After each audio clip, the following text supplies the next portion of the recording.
I've been beginning to realize that everybody wants to be oppressed. Everybody enjoys the aspect of claiming the victim card, saying to themselves, well, I'm this, so it's harder for me. Well, I'm gay, so I'm black, so, well, I'm white, so people hate me, so, and it's becoming insane. For instance, let's do a little fun game here. State what you are in the comments right now. If you're gay, black, white, whatever it is, and tell me your biggest gripe right now with what it is about society. A lot of white people, a lot of white men specifically, think they're hated by all society. They think, well, I'm a white guy and I can't even talk to a girl without getting recorded and my life gets destroyed right there.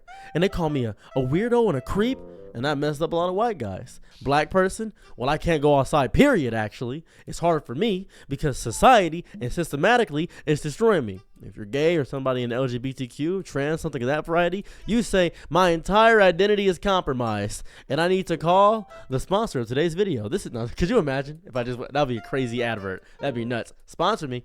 No, that'd be nuts. However, it's becoming more and more in name when it becomes your entire construct and personality to be oppressed. And I'm not saying you can't complain. I complain all day. That's all I ever do. I complain about everything. It's my entire YouTube channel. It really is.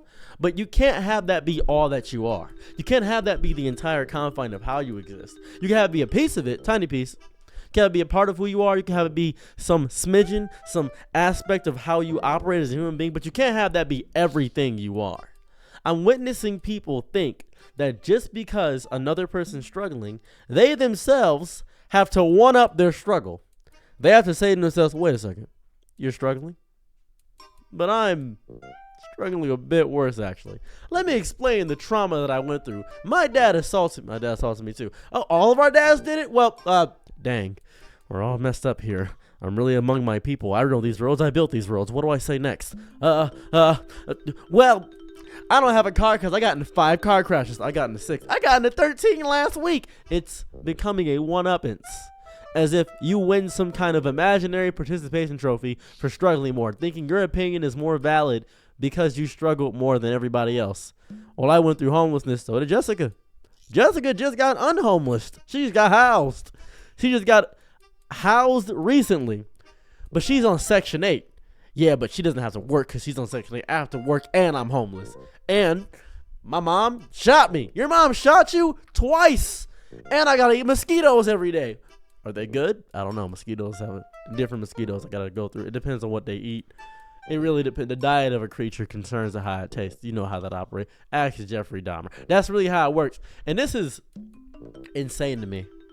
I don't grasp it anymore because it's like a contest that nobody is a judge of.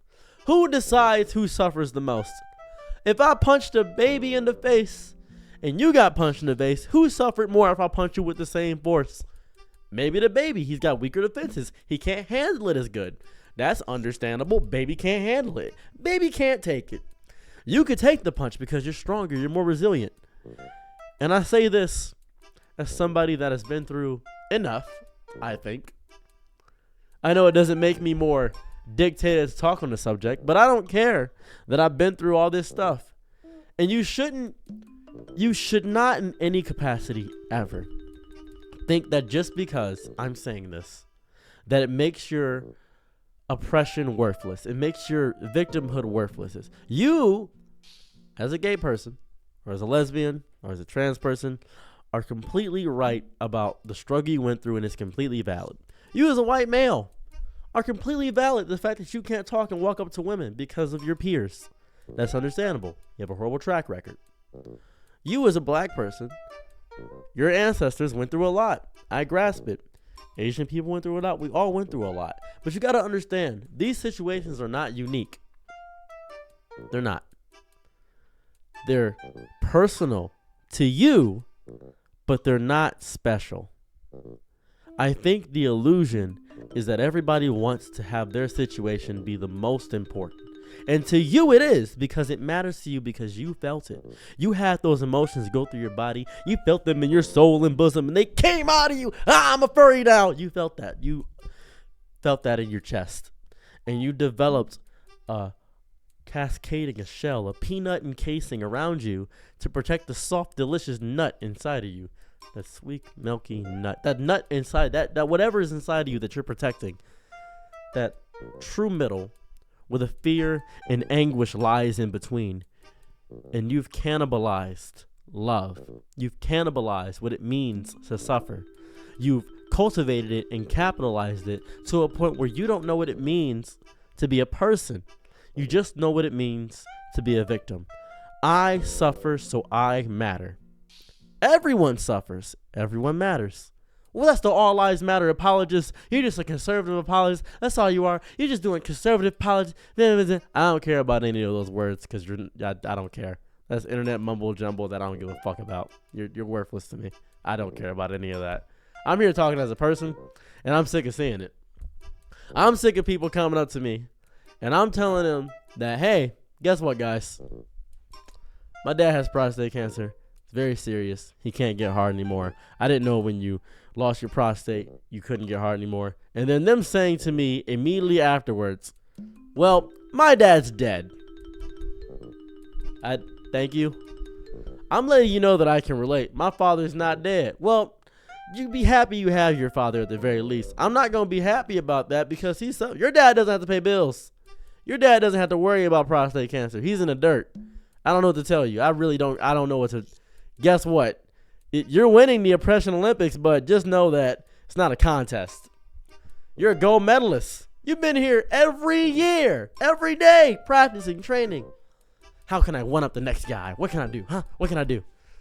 You're not going to one-up anybody. You're not going to get any party favors either. People are going to stop hanging out with you. They're going to isolate you, and they're going to hate being around you. They're going to feel like you're trying to combat them with every point they bring up. It's going to be annoying. That's what it's going to be. Goes for everybody. Black, white, Asian, all of you guys. It's not fun. It's good to talk about your struggles and relate to them. But you can do that without trying to one-up somebody. You can just bring it up without saying, yeah, but. The only part that messes everything up, if I were talking to somebody and they said, that is horrifying. I'm sorry that happened to you. I also went through something similar. It's different than your struggle, but this is what I went through. What happens is that people will say, that's bad, but something bad happened to me even worse. They'll often phrase it as, oh, that's horrifying. I went through something that was tragic in the capacity that is more than, they always somehow phrase it in which is a bigger struggle than whatever you're going through. I don't care that it's a bigger struggle. I'm sorry it happened to you. I want to help too. And you're just bringing extra information when I'm trying to vent and bring in too. I know you're trying to relate. That's the biggest thing. A lot of people are trying to relate. They're trying to make people understand that I know you went through this. I went through the same thing too. But when has that ever worked? I'm going to be so real with you. When has that genuinely ever worked? Most people in the midst of deep tragedy, they don't want to hear platitudes. They don't want to hear anything like that. They don't want to do that. It's like when somebody tells you to do the dishes when you were going to do them in the first place. Now you don't want to do the dishes. Why are you telling me to do the dishes? I don't want to do the dishes. Now I was going to, but now since you told me, I ain't got to do it. Same way. It feels fake somehow. Just feels fake. I am sick of the Oppression Olympics. I'm not going to say both sides. It's all 18 sides. All circles, all looping around back to the same thing. Do I have a solution? Nope. I'm just here to complain. I'm a victim. Bye.